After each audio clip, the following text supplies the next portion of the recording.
It's been the talk of the past several days as we have that emotional trauma scar and a little bit of triggering from the coronavirus from a long time ago. The Hantavirus. Oh, haunt, it's in the name.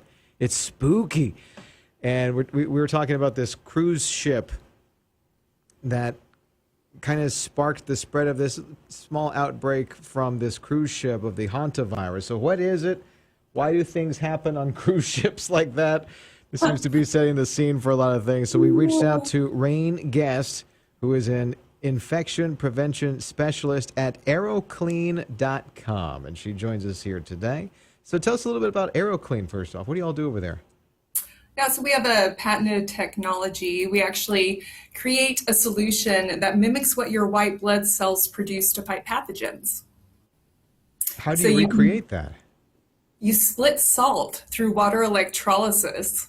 So salt is sodium chloride, and when you split it with the sodium part of salt, you make something called sodium hydroxide, which is the active ingredient in most soaps and detergents. And then with the chloride part of salt, when you recombine it with water, you get something called hypochlorous acid, which is what your white blood cells produce to fight pathogens. So we have this patented machine that we install in facilities. You just add salt pellets to it, and it's a smart computer system. It separates the salt, makes the two products, and then janitorial staff go to the machine, fill up bottles, atomizers, mop buckets, whatever they want to fill to clean and disinfect. It's incredible. I always believe that there's a simple solution to everything. You get the household cleaning products from the store, and you can't pronounce 95% of the words that are there on the can. You don't know what you're putting on your countertops and stuff at the house, right? They're pesticides. Did you know that? Yeah, disinfectants are pesticides. That's how they're regulated by the EPA. So when you go and get that bottle of Lysol or whatever and you spray it around in the air, you're spraying a pesticide. So you might want to look at what the precautionary statements are before you do so. And that goes for a lot of cleaners and disinfectants that we have in our homes, unfortunately. Rayne Guest is an infection prevention specialist at ArrowClean.com, joining us on 710 KURV. Now, on to the cruise ship scenario. Now, Hantavirus aside, because that's what's in the headlines, and we'll get to more or less what that means for these people that are quarantining and stuff in a second.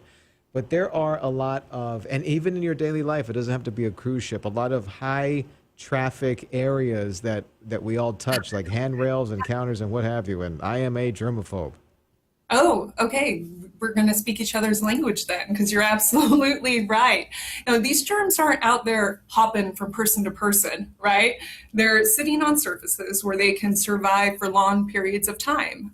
This coronavirus, by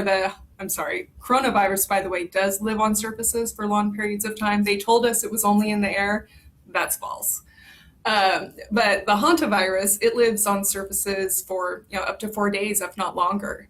So unless you actually go and kill it with something, with some sort of disinfectant, it's going to stay there. And then you go and you touch it, like you said, a handrail, the tray at the airport, in front of you on the plane. You go flush a toilet in the bathroom. You go on a cruise ship and you're playing craps or blackjack and you're passing cards between each other. And then you rub your eye because you're tired and, oh my God, now you're infected with something. And it could be the Hantavirus, or it could be cold, flu, RSV, pneumonia, whatever. That's why a lot of people get sick when they travel. I mean, we're passing germs. That's why schools are petri dishes. And it's everywhere. There isn't a single surface that you touch.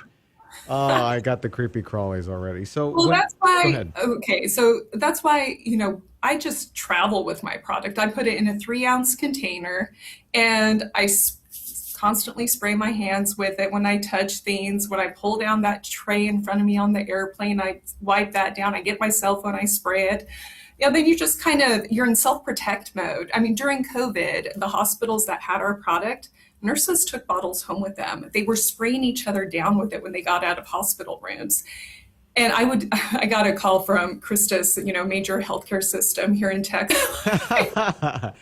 Everybody comes up with the same or a similar strategy, I see. When I go, I don't fly often, but when I do, I always have to sanitize everything that I'm touching because you want to be comfortable. You want to relax, right? And especially when you're in a tight, enclosed space like an airplane, and everything's been touched from from the armrests to the seat belt to the tray table to the window if you want to put your head up against the wall and rest a little bit. And I'm just thinking about the slime that's all over my face. I'm going to freak you out then. I'm really going to freak you out. Oh, please. What are you using? Tell me what you're using, and I'm going to probably freak you out. Hand sanitizer? Yeah. So, alcohol-based hand sanitizers, you probably have to keep it wet on your hand for 5 minutes for it to kill the germs. And one of the problems with alcohol-based hand sanitizers is it doesn't kill norovirus, which is spread by our hands. It doesn't kill C. diff. It doesn't kill CRS, which are the major killers in hospitals. And alcohol can actually be a breeding ground for germs. So it's kind of, I'm not trying to freak you out, but we get bad advice. I'm sorry. There's just a lot of bad advice. It's aggressive education. That's what I'll call it. Rayne Guest, infection prevention specialist at ArrowClean.com, joining us on 710 KURV. Going back to the cruise ship, right? Mm-hmm. So and the same thing with the airplane and pretty much any type of high trafficked transportation like a taxi or an Uber or, they got Waymo now. You're in a tight space. You're sharing air with everybody. You don't know what's clean and what's dirty. You just assume that everything's dirty. How do you navigate it? And what are some of the things, some of the more dangerous things, even though they're not that common, that could be floating around there in the air? Here's the thing. Our body has a really robust immune system. So there's in infection prevention, we'll call this infection prevention 101. Okay, there's 3 pillars that you want to really focus on. One is having a healthy immune system. Another one is keeping the germs off your hands. And another one is killing the germs on surfaces. Because a lot of these germs really aren't going to get you unless you touch them physically and then put them like on your mouth or your eyes or something like that.